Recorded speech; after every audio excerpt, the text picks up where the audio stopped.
If we need any further proof of the damage the pandemic is doing to the economy, our rate of inflation is now going backwards. The weakness in inflation definitely demonstrates the weakness that we have in the economy at the moment. South Korea's consumer inflation was barely above zero last month, largely pulled down by the government's assistance for phone bill. Inflation coming in at 2.3% for the month of September. Inflation is known as increase in the general price. However, during inflation, some of the prices may remain constant or even decline during rapid inflation.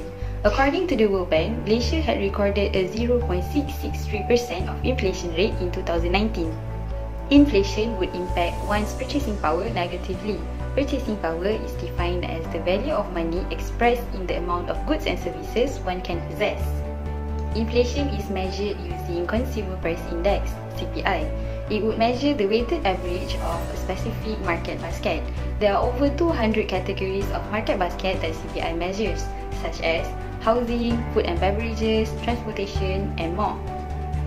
CPI is calculated by dividing the price of market basket during current period with the price of market basket during this period and multiply it by 100. There are two types of inflations, which are demand pull inflations and cost push inflation. Demand pull inflation is caused by the excess spending due to the unfulfilled market demands. Consumers will bid higher prices to get the limited goods. This type of inflation would also occur due to the overissuance of money by the central bank. On the other hand, cost push inflation is caused from the supplier side. This type of inflation is driven by the increase in the price of the raw materials. If the price of raw materials increase, the cost of producing each product also increase. This leads to the increase in the selling price and later will cause a supply shock. An extremely rapid inflation is known as hyperinflation. In 2018, Zimbabwe had once occurred a hyperinflation when the inflation rate is 14.9 billion%. During hyperinflation, money is considered as worthless because consumers do not know what to pay for and producers do not know what to charge for. In some extreme conditions, money are even used as wallpaper because there are abundance of them due to the loss in value. However, if an inflation occurs, it is very hard to distinguish the types of inflation as they are related in certain factors.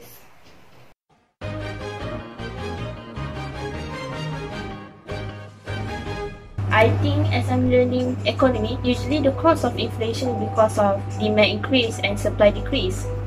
As is well known, there are two types of inflation, which is demand pull and cost push. What are the causes for both inflation? For demand pull inflation, one of the causes is economic growth. During economic growth, there is a huge demand while supply available decrease. So, the consumers are willing to pay more money to get their demands. Next, expansionary fiscal policy, also one of the causes for demand pull inflation. The aim of this policy is to improve business and consumer spending by pumping money into the economy. So there will be an increase in demand of goods and services while resulting to the rising price. Meanwhile, the causes for cost push inflation is natural disaster. The natural disasters such as hurricane and others will cause unexpected damage to the manufacturing facility. So in order to recover the damage, the business would not have any choice but to increase their price. Next, increasing of commodity price also one of the causes for this inflation. Commodity price increase will lead to the increasing of cost of raw material. Hence, the higher cost of raw material will be passed on to the consumer that purchase goods, resulting to rising price. Usually during inflation, people will spend more and the price will increase. Because of this, they will have less saving than usual. There are many consequences that made by inflation. First, inflation can lessen our saving. This is because individual needs to pay more money to pay for their current living. Thus, less money will be saved. Next, inflation also will cause a greater uncertainty for both firms and households. Firms will delay their investment while households will save money to support their living expense. Last but not least, income redistribution. Increasing price of goods and services will affect the poor as they need to spend a large proportion of their income on goods and services.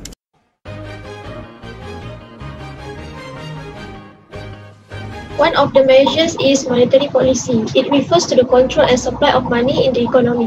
The central bank is enforced by using the different monetary instruments which aim at reducing the supply of money. First, open market operation, which are selling securities or short-term bonds. The central bank directly decreases the total amount of cash balance in the public asset portfolio and cash reserve of commercial banks by selling short-term bonds or government securities and treasury bills to the public and the banking community. Indirectly, the central bank's sale of securities causes the price of securities to decline and thereby decreases the supply of capital. Moreover, raising the reserve requirement. In order to reduce cash resources in commercial banks, the central bank will increase the reserve requirement and force these commercial banks to limit their lending activities. An increase in reserve requirements would decrease the capacity of commercial banks to provide loans, potentially contributing to a decrease in the money supply. Furthermore, raising the discount rate or bank rate. An increase in the bank rate indicates that the monetary policy of the central bank is aimed at squeezing credit to control inflation. An increase in the discount rate or bank rate often increases the cost to the business community of borrowing funds from banks, and this causes the banking system to re-examine their lending policies. Next, fiscal policy. First, increase in taxes. The effect of inflation on the economy can be effectively minimized by a very regressive tax system. Rising taxes would decrease individual disposable income and their consumption of goods and services. In exchange, this would result in a decline in prices. In addition, decrease in government expenditure. A fall in government spending would have a direct impact on the aggregate demand. The government would cut all civil servants' salaries and delays its construction project to decrease the public's purchasing power. Lastly, direct control measures. Firstly, price control and rationing. By setting the floor price and the ceiling price, the government will regulate the price of goods. Rationing is used as a last resort if any of the steps fail. Rationing is where, using discounts, customers can buy limited products and services. In certain countries, when the government controls basic commodities, rationing is practiced. Other than that, an anti-hoarding campaign. This happens when complaints are made against suppliers and buyers who unnecessarily store items because such storage can create an artificial shortage and increase prices. At last, compulsory savings. It is important to implement a compulsory savings plan to control inflation. This may be by a deduction that is credited to employee accounts from the wages of employees. This organization is referred to in Malaysia as the Employees Provident Fund (EPF), where 11% of the salaries of workers are deducted every month. Only upon retirement will the balance transferred to the workers' saving account be withdrawn. According to SDG 1996, there are 4 built-in stabilizers in the Islamic economic system which guarantee zero inflation or at least minimize these incidents. They include debt financing, which is replaced by borrowing based on equity and bonds. After that, the nature, zakat, and the loss of inheritance that influence income distribution in favor of a less fortunate community. As a result, they affect the composition of aggregate demand in such a way that fluctuations in aggregate demand are minimized. Besides the decline in wasteful consumption and the promotion of moderate consumption, this will lead to a drop in aggregate demand.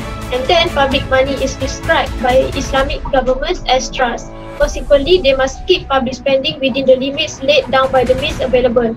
Public financing of government debt is very unusual since there are no fixed interest rates, and the rate should be attached to the development of the economy in the event of debt or deficit financing. There is almost no monetization of debt or deficit in the Islamic economic structure. Lender?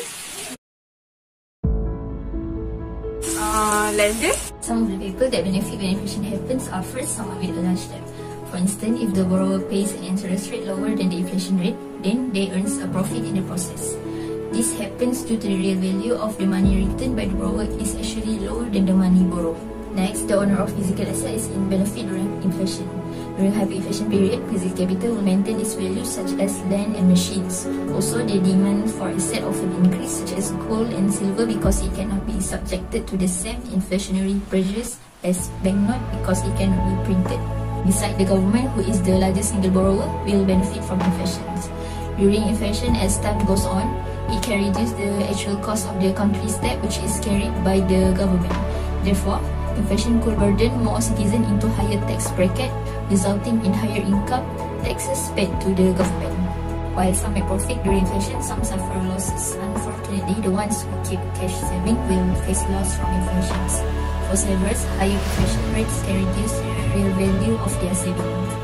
if the price go up, the value of the money force and the value of the actual saving will decrease. Another potential loss from inflation is people who belong to a fixed income group such as paid individual and retirees.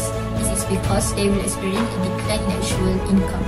In other words, their buying power will decrease. Moreover, lenders also one of those who are affected by inflation negatively. When a business borrow money, the cash received now will be repaid with the cash it earned later. The basic rule of inflation is that it causes the value of the currency to decline over time. This means that the cash in present is more valuable than the cash in the future.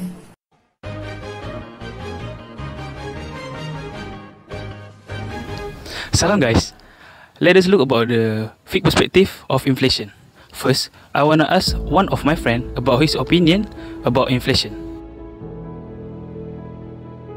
Hamza, do you think Islam approve inflation in economy? I think Islam does approve the inflation in the economy because it cannot be avoided. Okay, thank you for your opinion, Hamza. But there are some explanation about the inflation from the fake perspective view. According to Islamic view, the event of inflation is a natural phenomenon that has affected the lives of people around the world from the past to the present.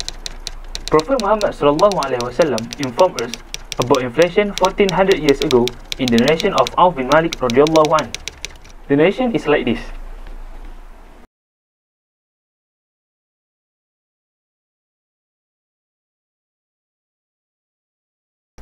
A statement, the increase of wealth to such an extent that even if one is given 100 dinars in the hadith indicates the idea of inflation that we currently face. Nowadays, a person can earn hundreds and thousands of dollars, but because money has become worthless, they do not satisfy their needs. We can see in the history of Islam that there is also increase of good price in the market and that event cannot be avoided. However, both the Islamic economic system and the conventional economic system entirely disapprove of sharp fluctuation in price. As mentioned by Zaman in 1993, some scholars interpret such Quranic verse as but observe the measure strictly and do not fall short thereof in Surah Al-Rahman verse 9 and wake with true balance in Surah Al-Shu'ara verse 182 to mean that government should strive to stabilize consumer price since inflation as such is undesirable in Islam.